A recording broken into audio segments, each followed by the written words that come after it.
Stacy. It's a pleasure to be here this evening. Again, I am with St. John's, Director of Water Supply.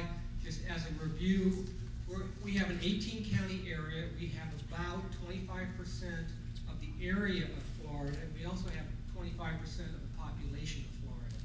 Think of the northeast part of the state from Georgia, Gainesville, Orlando, all the way down to Vero Beach, up the East Coast, Melbourne, Daytona, Jacksonville, etc. So we have a large area of responsibility. This is what I'm going to cover. Stacy asked for a couple of these topics. I've added one up the front, which I wanted to give a little context about what we do with the district to assess the water supply needs of our district. I'm going to talk about per capita water use, show you about how much people use in our district, look at groundwater level trends. Just as a general number, we use in our district about 1.2 billion gallons a day. 1.2 billion gallons a day of water in our district. Approximately 80% of that is from fresh groundwater. So the preponderance of all of that is fresh groundwater. And then last, I'd be remiss if I didn't end up and talk about how we, at the district, ensure that we can meet the current and future water supply needs of our district and the constituents of our district. Every 5 years we do a water supply assessment. It takes about 3 or 4 years for us to put this together. We are required by the legislature to do that. And we look at existing and projected water uses through 2030 or through a 20-year period. And what we do is we determine whether all of those future water needs can be met with existing or proposed sources. And since I said that the preponderance of our water supply is fresh groundwater, we take a look at the water needs out 20 years and see if the water resources of our district will sustain that kind of water use. And the conclusions of this assessment is we determine areas where the projected uses can't be sustained with proposed sources.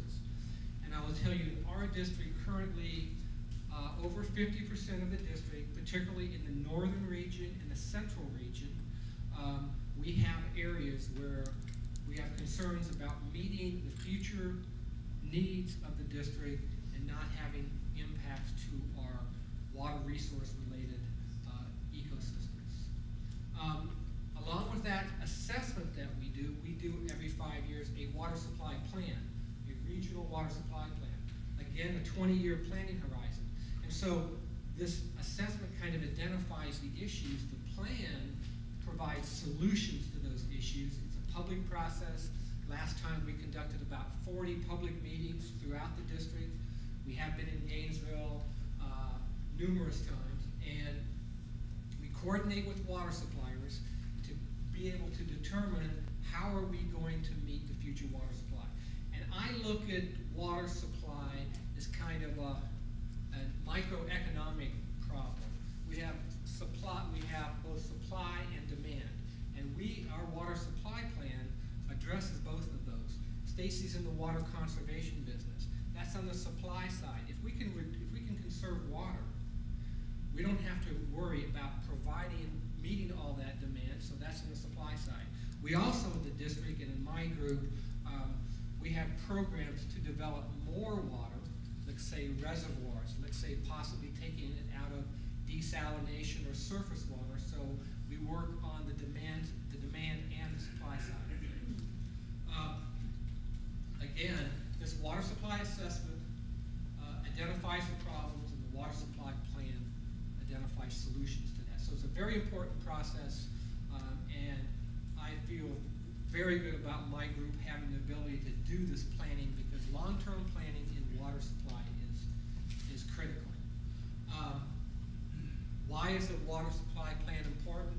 You can see the numbers up here between 95 and 2030. An 81% change is projected in population. Total water use is not projected to go up that much, but that last row there, which is public supply, is a very large growth category, and public supply, as opposed to agriculture, tends to be withdrawals that are concentrated in well fields and have the potential to have more effect on water resources. Okay, shifting into the, Stacy asked if I could give some numbers for our district. This is our district, that 18-county area, 25% of the state, on water use. This is gross per capita. So you take up all the water that we use every year and you divide it by the population, you get these numbers. And you'll see that it floats around 150. That's a fairly standard design number for civil engineers, et cetera, 150 gallons per capita per day. You also notice that we bounce around a little bit. I'm going to show why that is. And the last couple of years have actually lowered. And I'll talk a little bit about whether this is a transient trend or a permanent trend. And certainly those of us in the water business hope that this is a permanent trend as we reduce the per capita use for water. I wanted to show Alachua County. I do want to highlight this is the St. John's portion of Alachua County. However, most of the public supply in Alachua County is from St. John's district. And you see that really kind of mirrors pretty much water use in the district. Let me do one thing. I want to come back here just for a second. This water use, though, is not equally distributed in our district. If you looked at the southern portion of our district, you would see a line lower around 125, 130. So there are different demographic trends. For example, possibly more utilities in the southern part of the district. We do know in the southern part of the district there is more reclaimed water. Reclaimed water is very important to us. That's taking wastewater, treating it, and using that for the lawns and for irrigation, etc., instead of using fresh groundwater. So down south we have utilities that have almost 100% of their wastewater are being reclaimed and used for outdoor irrigation. So this isn't consistent, and I also have to say this is fairly fluid depending upon different utilities. We have utilities in our district that are down in the 80, and in this, down in the 80 gallons per capita per day, and some of them up in the 200. We also obviously want to try to get those trends down. This is Alachua County. Also, as you saw in the last slide, last 2 or 3 years, a downward trend. And of course, the utility folks will tell you their sales and their water use, for the most part, the last 2 or 3 years, are going down. Let me tell you my theory on why that's happening. Trying to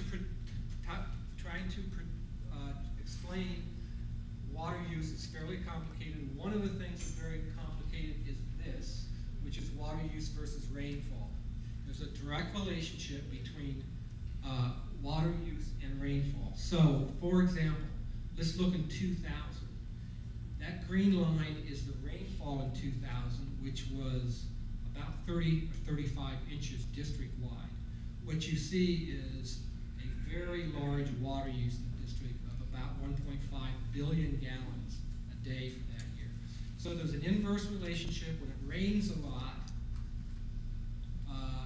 like 2005, you see our water use is down low. Now, there has been almost average rainfall the last 2 or 3 years, although this is district-wide. If you looked at this in northern, southern, or various counties, it would change that. There is a spatial element to all of this. We do see per capita going down. I think it's a function of the economy of the state right now. I think it's a function of water conservation. As many of you know, I believe we really have developed an enforceable outdoor irrigation rule right now with the district, such that you're only allowed to water certain days, and I think we're seeing water use respond to that. The last thing I am certain that has happened is we've seen many more water conserving rate structures.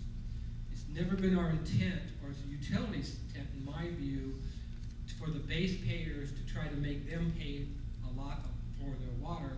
But as your water use goes up, and if you want to have that acre of St. Augustine grass looking green all year round, then you step these rate structures, and higher water use pay more per 1,000 gallons. So I think that's a big part. I track water rates in our district, and we've seen major changes in the last couple of years. Where I live in St. Johns County, I pay $2.50 for the first 1,000. In the county north of mine, 2 years ago, they paid 90 cents per 1,000 gallons. In the county north of where I am now, they are changing their water rates, and I think we're seeing that in water use. Okay, talk about groundwater. You wanted me to mention what are the groundwater levels, what's happening with them. There's 2 reports that the district have. This will be in the PowerPoints that Stacy's going to make available to you. Within the last two or 3 years, we've done 2 statistical reports, one in Central Florida and one in Northeast Florida and Southern Georgia on trends, hydrologic trends. I'm not going to talk about the first one, but I can, and if you want to contact me through Stacy, etc. What did we do with the study that was done by the University of Florida Water Institute? We looked to see if we could determine long-term trends related to groundwater levels, rainfall data, spring discharge, and stream flow.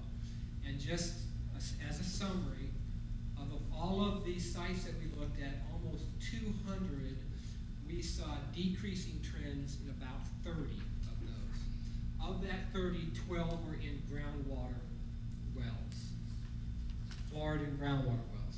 We saw increasing trends in 1.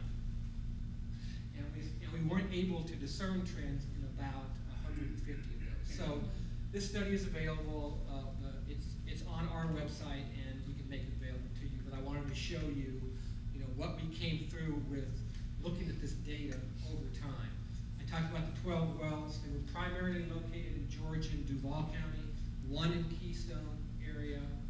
We didn't see a whole lot of trends in rainfall data. We didn't see trends in stream flow data, and we didn't have enough data to look at springs. So that is, and then let me just wrap up with a couple slides. I didn't cherry pick these slides. There's about 5 or 6 in Northeast Florida, long-term wells, back from the 30s or 40s all the way through. This is one in Clay County. It's an obvious downward trend in this.